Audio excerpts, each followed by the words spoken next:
Quiero agradecer a los organizadores del Congreso Venezolano de Geotecnia 2020 mi designación en las conferencias de ingeniería de fundaciones, la que me toca exponer, la he titulado Síntesis de los métodos para la estimación de la capacidad de soporte y asentamientos en fundaciones superficiales y profundas. Vamos a tener en la segunda lámina, veremos unos conceptos básicos fundamentales en esta conferencia. Uno es la resistencia al corte del suelo. Se basa fundamentalmente en la ecuación de Coulomb, tau igual a C, sigma tangente de phi, y se determina en el estado plástico o de falla del suelo. Y la compresibilidad del suelo, hablaremos sobre las bases de la teoría de Terzaghi y algunas aplicaciones de la teoría de elasticidad.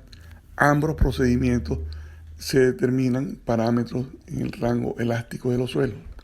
En los materiales que constituyen una estructura generalmente son acero, concreto, que se apoyan sobre el suelo. Tenemos una gran discrepancia en relación a las resistencias y a las deformaciones que pueden permitirse en estos elementos. En el acero vemos resistencias de 2.200 kilos, en el concreto 210 y en el suelo de 10 a 25 kilos por centímetro cuadrado.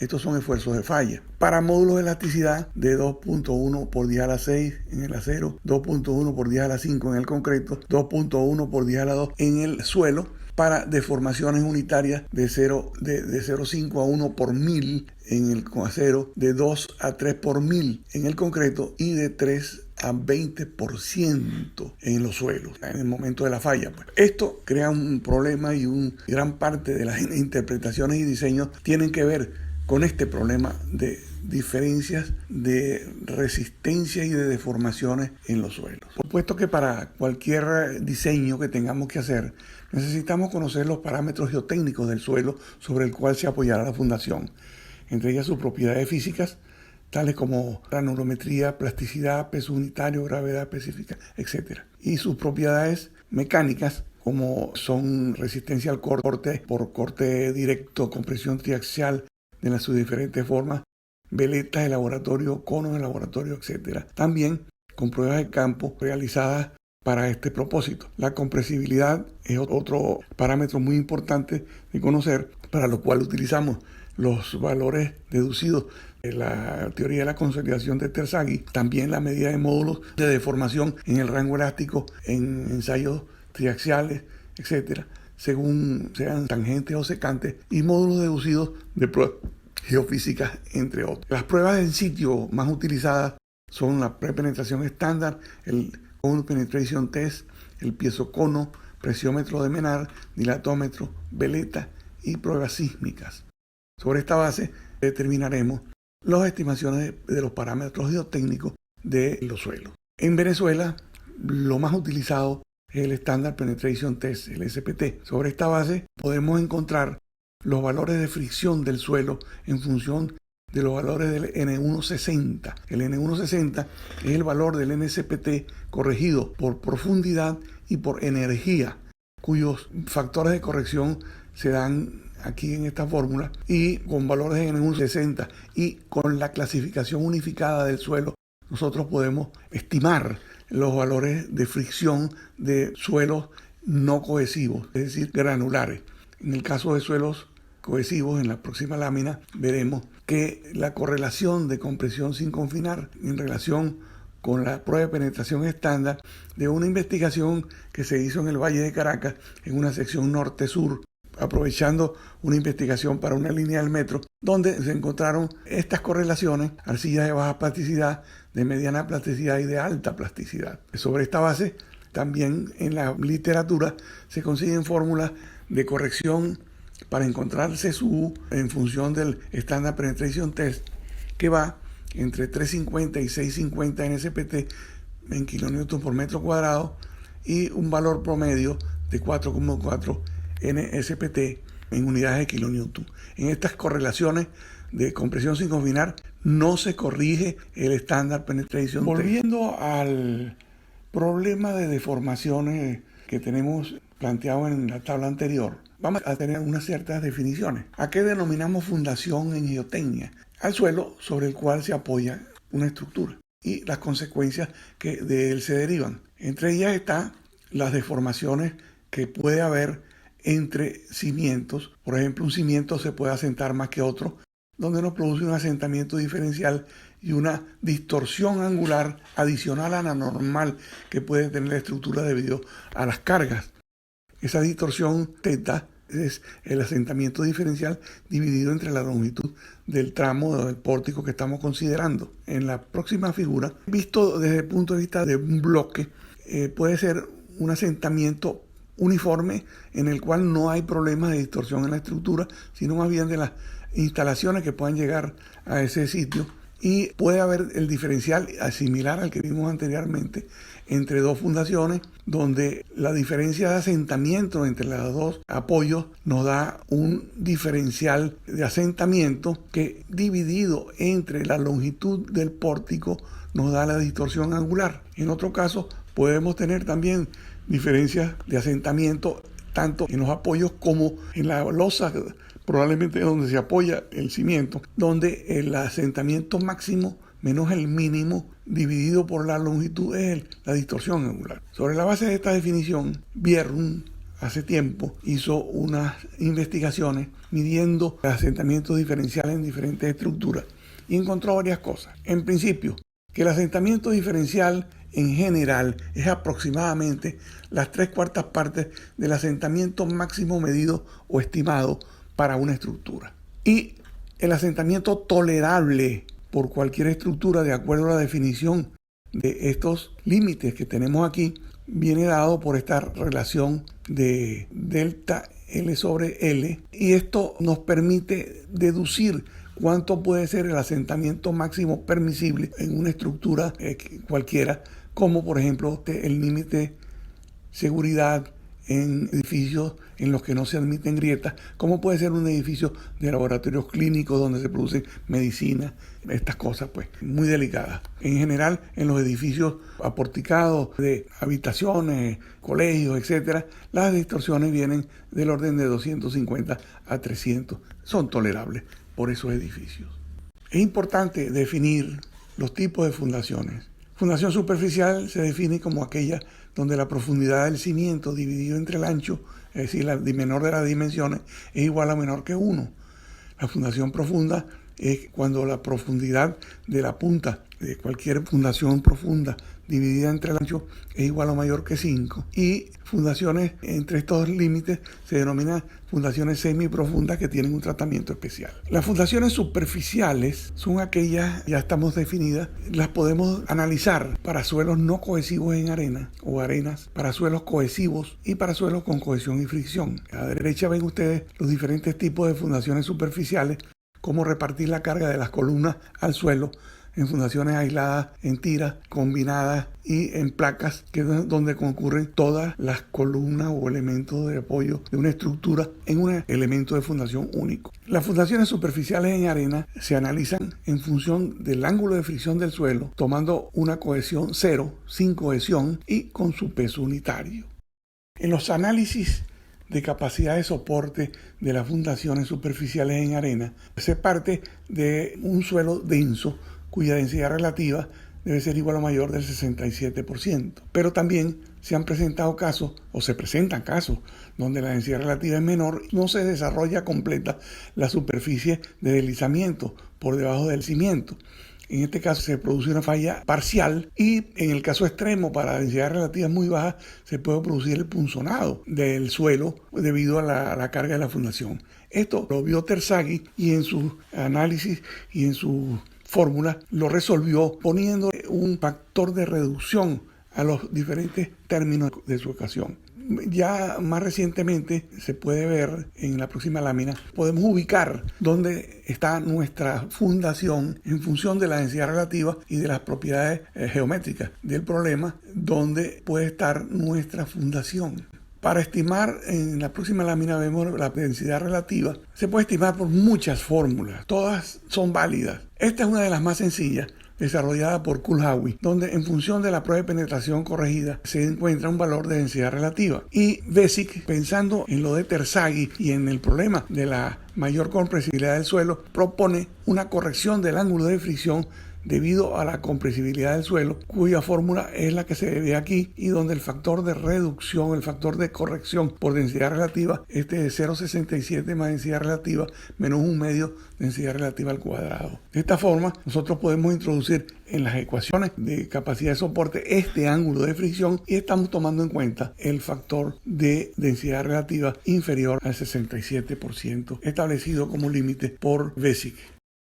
En esta lámina vemos la forma de falla de una fundación superficial en tira ubicada a una profundidad de sub f bajo la superficie del terreno, donde se desarrolla una superficie de corte que tiene esta forma deducida por Terzaghi, donde la profundidad de la zona activa se estima en una profundidad igual al ancho para una fundación cuadrada o circular y de 2 veces el ancho para una fundación en tira. Sin embargo, eso varía con el ángulo de fricción, como se ve en este gráfico que hemos desarrollado para este concepto. Pues más abajo se ve una fórmula simplificada para estimar la profundidad de la zona activa en fundaciones rectangulares, partiendo de la base de que para una fundación cuadrada la profundidad activa es de h igual a b y de fundaciones en tira de h igual a 2b. En la próxima vista tenemos la presión de la fórmula general de la capacidad de soporte para una fundación superficial, que se basa en la fórmula fundamental de Terzaghi, pero con modificaciones especialmente hechas por Basic y otros, donde el valor de gamma de sub f, que es la sobrecarga a nivel de desplante de la fundación, que es un esfuerzo multiplicado por un factor de capacidad que es función de phi, es decir, sigma, función de phi, y la parte por debajo del nivel de desplante en donde se desarrolla el corte, tenemos que es 1/2 de gamma b por n sub gamma. 1/2 de gamma b es un esfuerzo y n sub gamma es función de phi. En esta tabla vemos las fórmulas de los diferentes factores de capacidad, partiendo de que estamos trabajando con un material donde la cohesión es 0. Por eso trabajamos con estos dos términos nada más. Y todos los demás factores, lambda, estos que se ven aquí, son factores lambda sub cs, lambda sub qs, lambda sub gamma, son factores de profundidad, factores de forma, y los gamma sub cd, gamma sub qd y gamma sub gamma d son factores de profundidad. Y los otros factores son de inclinación de la resultante, cosa que veremos más adelante en fundaciones sometidas a fricción y a fuerzas horizontales.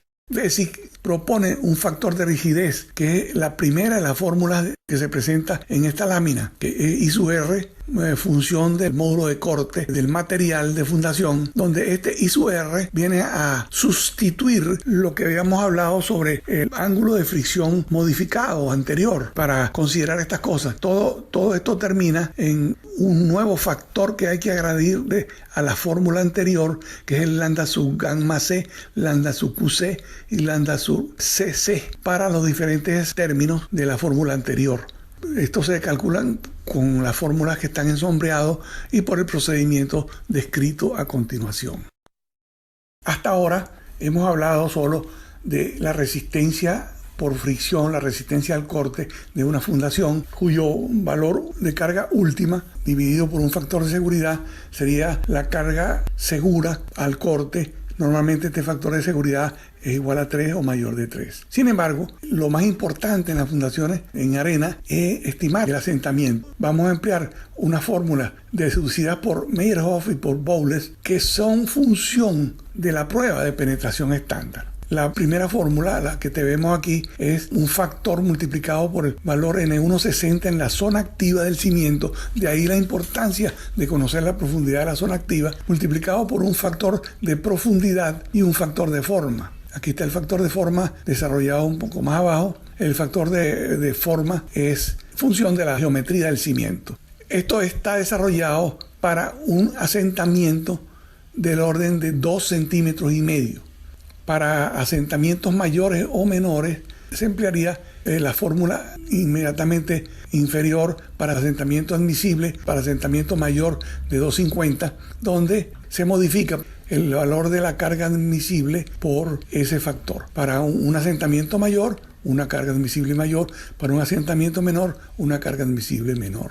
Y también el factor de forma rectangular, donde se toma en cuenta la longitud del cimiento, también modifica al asentamiento encontrado para el cimiento cuadrado, que se multiplica por este factor 1,25 L sobre B más 0,25 elevado al cuadrado, para encontrar el asentamiento de un cimiento rectangular que tiende a ser mayor que el del cimiento cuadrado. Y luego repetimos que el asentamiento diferencial es del orden de los 3/4 del asentamiento máximo absoluto de la fundación de mayor asentamiento en un edificio, pues en una estructura. En este caso haremos mención de las fundaciones en placa, donde todas las columnas o elementos de soporte de una estructura concurren a un elemento de fundación único. Una fundación muy superficial, como la que se muestra en la parte superior de esta lámina, se le acostumbra a hacerle un nervio perimetral que corresponde al valor de sub F, es decir, de profundidad de ese cimiento para el cálculo de la capacidad de soporte y del asentamiento, ¿no? En cambio, en el caso de esa placa combinada en un sótano, tenemos el criterio de la carga efectiva, que consiste en la carga total del edificio dividido entre el área de la placa menos el peso de tierra excavado, pues eso compensa la fundación en cierto punto. De manera que cuando nosotros construimos el edificio y el peso del edificio es igual o mayor que el de la tierra excavada, tenemos que la carga efectiva es igual a la carga de contacto menos gamma de sub F de esa fundación. Es decir, ese es el alivio por excavación. Si el alivio por excavación es igual a la carga dividida entre el área, es una fundación totalmente compensada. Si es mayor, pues es una carga parcialmente compensada. Y si es menor, pues una fundación subcompensada. Cuando hay agua en la excavación y el sótano es absolutamente estanco o bastante estanco, pues en la fórmula que vemos abajo, vemos que la carga efectiva es igual a la carga de contacto menos la carga por alivio por excavación y menos la subpresión que se ejerce en el fondo de la placa. En los casos que son tal vez los más corrientes, donde se diseña un sistema de subdrenajes y el agua se recoge y se bombea, el valor de la subpresión se elimina y nos queda que la carga efectiva es solamente igual a la carga de contacto menos la presión por excavación del suelo. Ahora nos referiremos a las fundaciones superficiales en arcilla para la condición phi igual 0, donde la resistencia viene dada solo por la cohesión y interviene el peso unitario del suelo también. Hay dos casos: cuando la fundación en tira puesta sobre la superficie del terreno tiene una fórmula que corresponde a la de Terzaghi, que es igual a la cohesión multiplicada por un factor de capacidad que depende de la forma del cimiento, que para el cimiento en tira es igual a 5/14.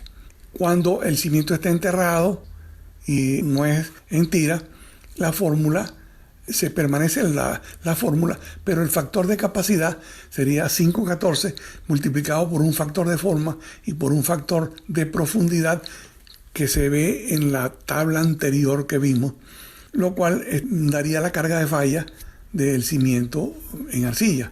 Recuerden ustedes que los factores de seguridad a la falla son 3 o más, dependiendo también del asentamiento que se consigue. En esta figura vemos nosotros el desarrollo hecho por Skempton sobre los factores de capacidad en fundaciones en arcilla phi igual 0, tanto para una tira como para un cuadrado. Y esto se resuelve con los factores de forma entre la tira y el cuadrado y los factores de profundidad que vienen dados por la abscisa ds sobre b. En esta lámina vemos la curva típica de un ensayo de consolidación, donde se indican el P sub 0 como la carga actual de ese suelo a nivel de fundación y P sub C la carga de preconsolidación. Cuando el incremento de carga de la fundación P sub 0 más delta P no llega a P sub C, se utiliza como índice de compresibilidad el de recompresión. Cuando el P sub 0 más delta P, o sea, la carga actual del suelo más el incremento de carga debido al cimiento supera la carga de preconsolidación, se va a tener una parte en recompresión y otra parte en la rama virgen, expresado por la fórmula que está al pie, donde la parte de recompresión que va entre P sub 0 y P sub C se multiplica por el índice de recompresión C sub R, y el resto que va desde P sub C hasta P sub 0 más delta P se multiplica por el índice de compresibilidad en la rama virgen. De esta manera se estiman los asentamientos en una fundación.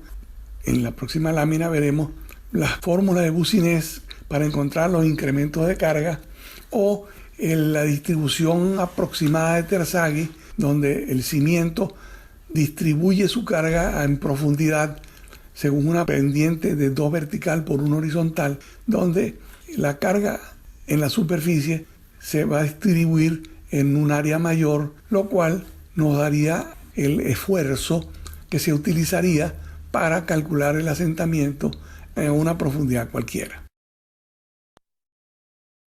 Nos referimos a las fundaciones superficiales en suelos con cohesión y fricción. La fórmula de capacidad de soporte se mantiene igual. Lo único que el factor n sub c se modifica sensiblemente, donde n sub c es igual a n sub q menos 1 por cotangente de phi. Esto hace que el factor de capacidad n sub c, que en arcilla phi 0 está entre 6 y 9, pase a ser 1 o 2 órdenes de magnitud superior. Esto es muy importante tenerlo en cuenta en fundaciones con cohesión y fricción. Nos referiremos ahora a casos especiales de fundaciones superficiales, entre las cuales vamos a mencionar los casos de fundaciones en suelos anisotrópicos, fundaciones sometidas a momentos y fuerzas horizontales y fundaciones en talud. Fundaciones en suelos anisotrópicos son aquellos suelos que tienen una marcada diferencia en la resistencia horizontal y vertical. Hay un ángulo de fricción en el sentido vertical y un ángulo de fricción en el sentido horizontal, igual con la cohesión, los cuales se resuelven aproximadamente con esta fórmula que tenemos aquí. Para el ángulo de fricción, esta relación entre los ángulos de fricción horizontal y vertical, y en el caso de la capacidad de soporte para suelos cohesivos con fricción cero, se utiliza la fórmula de abajo, donde se hace una semisuma de las resistencias horizontal y vertical en cohesión para un factor de capacidad de 5,14, como se indica en la fórmula siguiente. En el caso de las fundaciones sometidas a momento, nos referiremos en primer lugar a las fórmulas de resistencia de materiales, como es la que vemos en el inferior de la lámina, P sobre A multiplicado por 1 más menos 6G sobre L. Esa es la clásica fórmula de secciones sometidas a momento en un sentido, que va desde una carga uniformemente distribuida cuando no hay momento, pasando por casos trapeciales y un caso extremo cuando es absolutamente triangular, que corresponde al máximo cuando 6 veces la excentricidad sobre la longitud sobre la cual se extiende la fundación, es decir, que está en el borde del tercio central. Hasta ahí se pueden aplicar en fundaciones estas fórmulas, ¿no?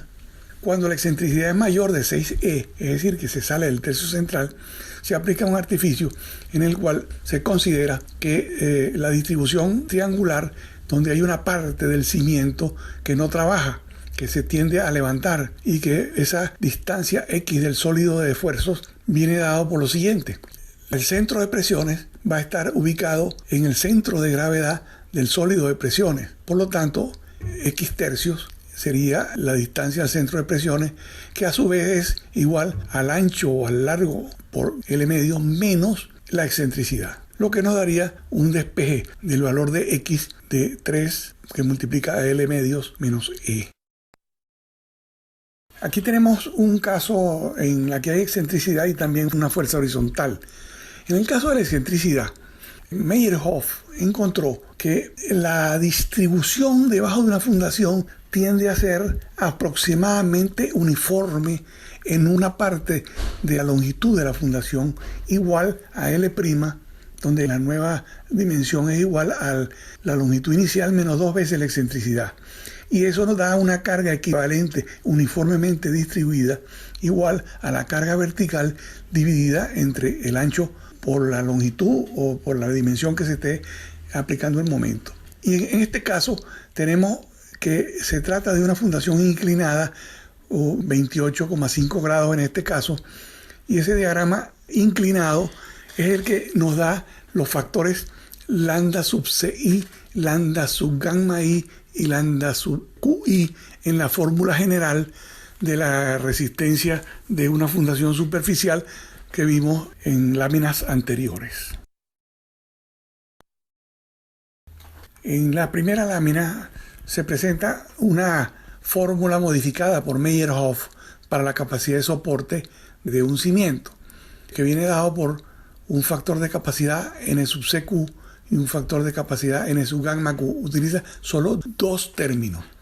En el caso de una fundación inclinada, un ángulo alfa con la horizontal, los factores se sacan de este gráfico y se aplica esta fórmula donde la única modificación es este lambda sub cs, que es el mismo factor de forma utilizado en las otras fundaciones superficiales, pues en arcilla. En la siguiente lámina nos referimos a fundaciones en la cresta del talud. Una es, en la figura superior izquierda, está una fundación en la cresta de un talud, a la derecha una fundación en la cara de un talud. Se pueden presentar dos tipos de fallas, una de la fundación propiamente dicho y otra del talud en general. La falla de fundación se define cuando el ancho de la fundación es menor que la altura del talud, y la falla del talud se define cuando el ancho de la fundación es mayor que el alto del talud. Estas fórmulas que se dan aquí son prácticamente una chuleta para resolver con todos los gráficos de Meyerhof que se dan a continuación cómo se aplican estas fórmulas. En la siguiente figura vemos los gráficos de Meyerhof para factores de capacidad de fundaciones en talud y en cara del talud y en la cresta del talud. Aquí están expresados los valores que se utilizan para encontrar los valores n sub cq y n sub gamma q aplicados a la fórmula modificada de Meyerhof. Quiero finalizar esta parte teórica de las fundaciones superficiales en general diciéndoles que hay muchos autores que han tratado este tema y tienen numerosos factores de capacidad. Cada uno tiene su factor de capacidad, cada uno interpreta, pero todos siguen la forma de la ecuación de Terzaghi. Puede ser que los factores de forma cambien, que los factores de profundidad cambien, pero todos están dando resultados del mismo orden de magnitud. Por lo tanto, cualquier método que ustedes utilicen y que consigan debe darles algo similar a este procedimiento que hemos propuesto. En esta lámina presentamos las condiciones del suelo en un caso muy importante donde a través de este suelo, que era prácticamente un barro, había que trasladar una plataforma petrolera muy pesada. La solución fue colocar una capa de escoria compactada, escoria bruta que tenía muy buena granulometría, sobre este material a través de dos rieles por donde se deslizaba. Tenía 6 deslizadores, 3 sobre cada riel, como podemos ver en la próxima lámina. Esta es la plataforma que llegó a pesar al final 7.500 toneladas. Debía trasladarse a través de dos rieles, como estos que se ve aquí en la izquierda, y 3 deslizadores de cada lado. Estos deslizadores se deslizaban sobre unas láminas de tungsteno cubiertas de un gel para que pudieran deslizarse y empujar con gatos todo esto. ¿Cuál es el problema aquí?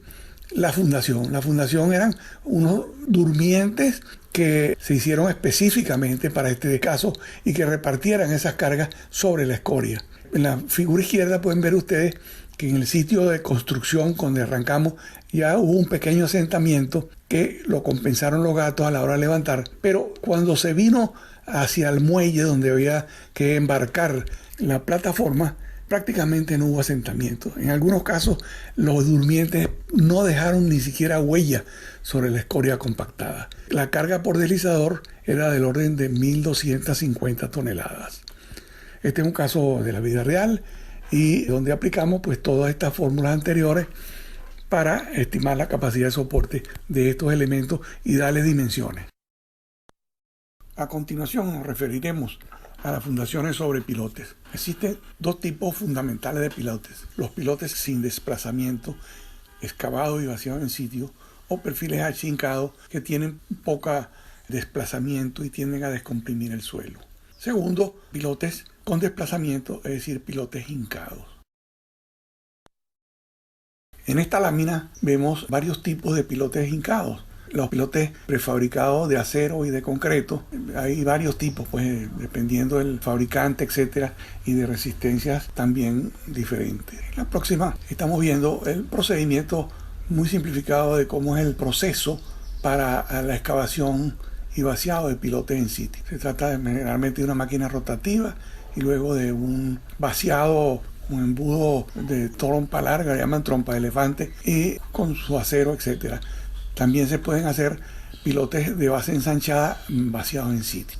En esta otra lámina vemos los pilotes de forro hincado, forro perdido. Pueden ser, generalmente son cónicos, aunque pueden ser tubulares también. Y el procedimiento para la construcción de los pilotes de bulbo, los cuales pues se describe en esta figura su procedimiento constructivo, que consiste en martillar un tapón de grava con el cual se hinca un forro muy fuerte y muy pesado, a través del cual se vacía concreto muy seco, se martilla y se va expandiendo la piedra picada y el concreto seco, el asentamiento cero, para poderlo martillar, y así sucesivamente se va martillando concreto y sacando el forro hasta tener un pilote como el que se muestra en esta figura.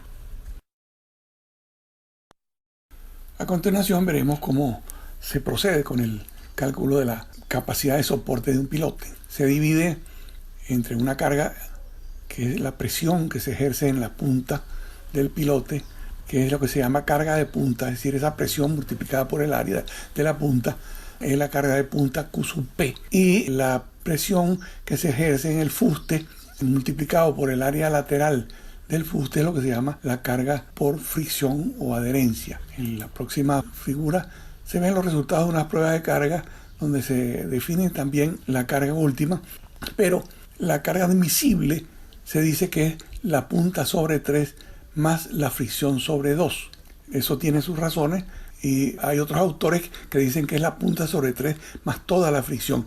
Sin embargo, a nosotros nos parece más razonable tener también un factor de seguridad en la punta. La capacidad última de punta se define por el esfuerzo que le llega a la punta más un factor de capacidad función de phi. En esta lámina podemos ver los factores de capacidad que se utilizan en la propuesta de la fórmula anterior. Podemos ver aquí hasta 20 curvas de factores de capacidad contra el ángulo de fricción de diferentes autores. Hemos extraído 3: la de Berezansef para pilotes excavados, la de Meyerhof para pilotes hincados y la de Meyerhof también para pilotes de bulbo. A la derecha se dan unas fórmulas aproximadas para encontrar estos factores de capacidad en pilotes de diferente naturaleza. En todos estos procedimientos, especialmente en este que estamos planteando, hay una carga máxima, que no se le puede asignar una carga máxima al suelo. Según Meyerhof, es 50 N' sub Q tangente de phi igual a menor que 400 N160 en kilonewton por metro cuadrado, es decir, 4 N60 kilogramos por centímetro cuadrado. Para pilotes excavados, esto es de 200 N corregido en kilonewton por metro cuadrado, y para pilotes de bulbo es el doble, 800 para pilotes de bulbo. En la próxima figura podemos ver una tabla muy importante donde se dan aproximadamente las cargas máximas estructurales de los pilotes. Los pilotes no deben pasar de estas cargas estructurales, que normalmente se dan como presiones en la sección de concreto para las cargas admisibles.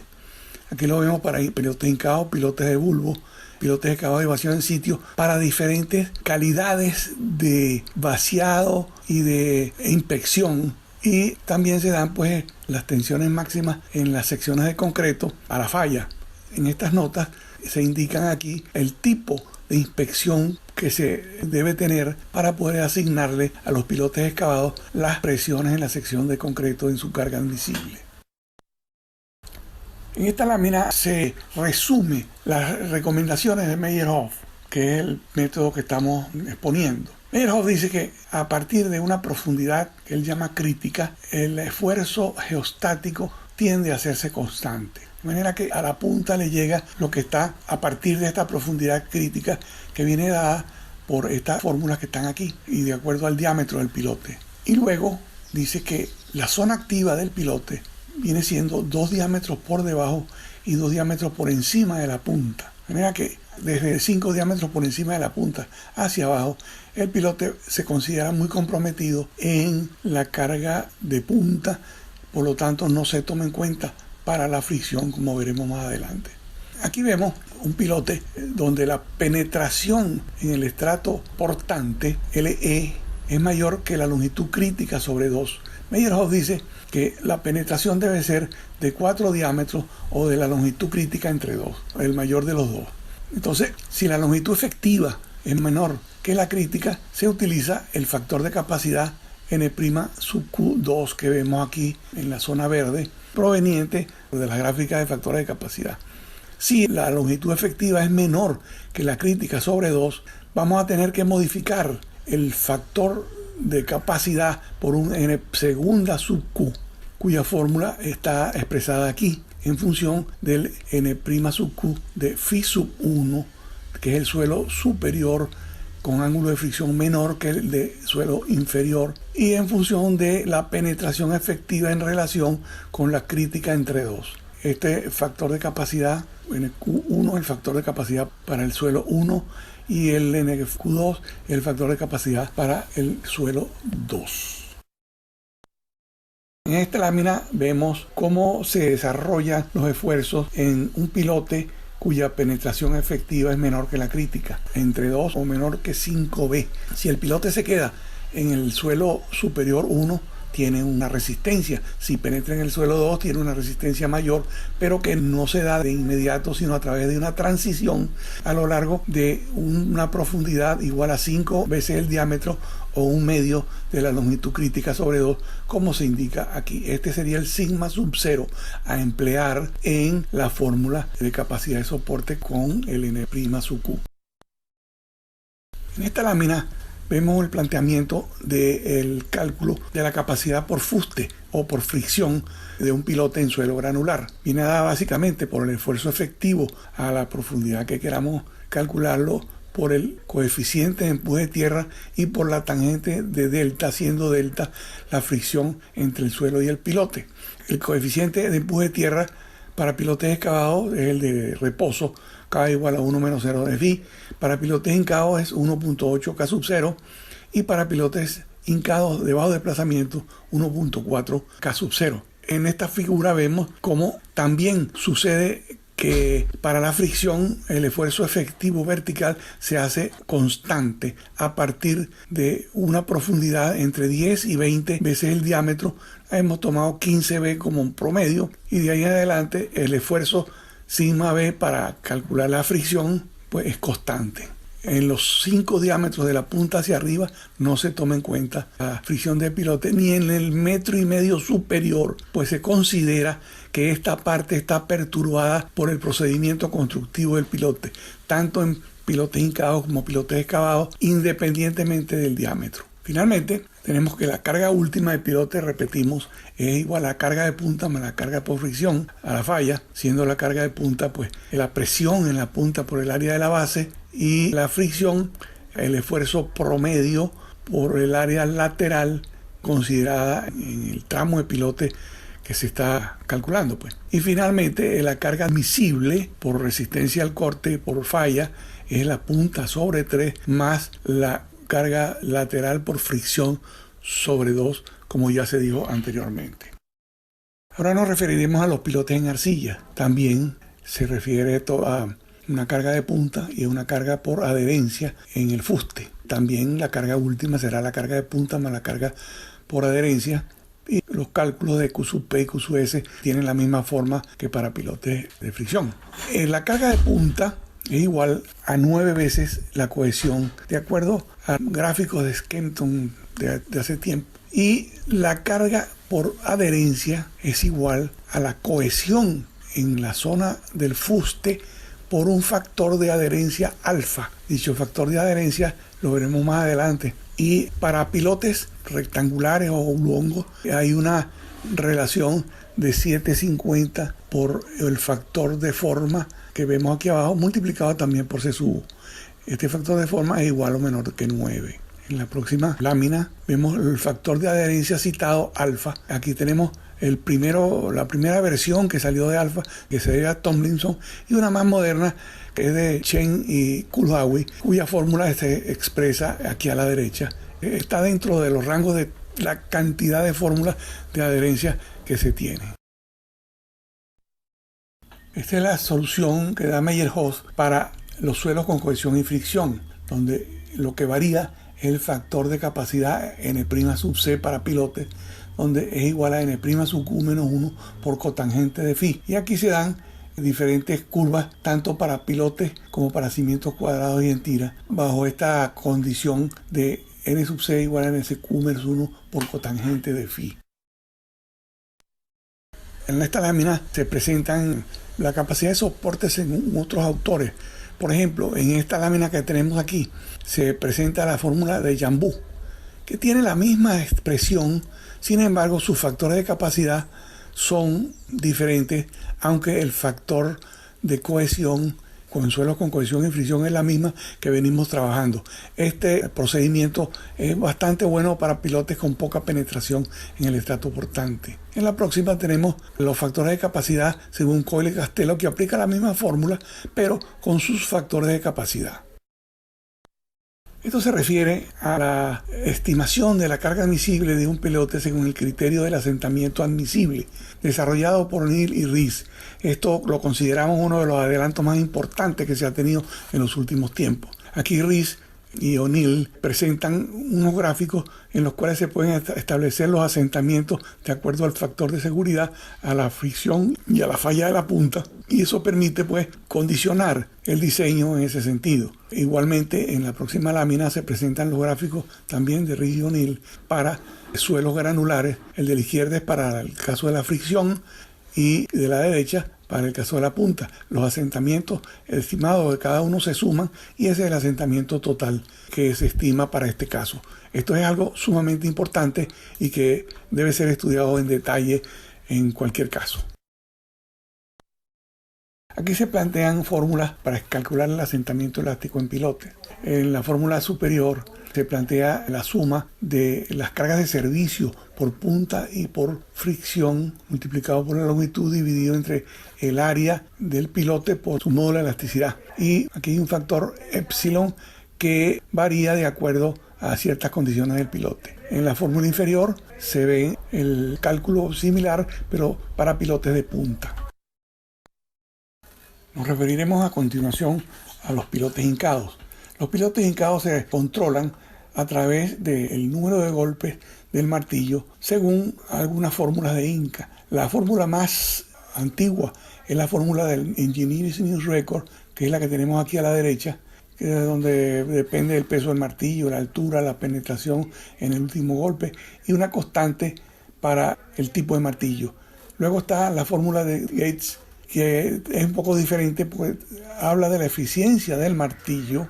Aquí están algunos valores de eficiencia y la energía del martillo en pies libras, que eso lo da el fabricante del martillo, y N sub B es el número de golpes del martillo para penetrar una pulgada. La fórmula de la Federal Highway Association es la Gates modificada, que es esta que está aquí. Esas son las tres fórmulas más utilizadas, pero tienen muchas variables en cuanto a la estimación de la energía y la eficiencia de los martillos. Eso casi que los fabricantes de martillos proponen sus ecuaciones de Inca para encontrar la carga última o la carga admisible del pilote durante la Inca.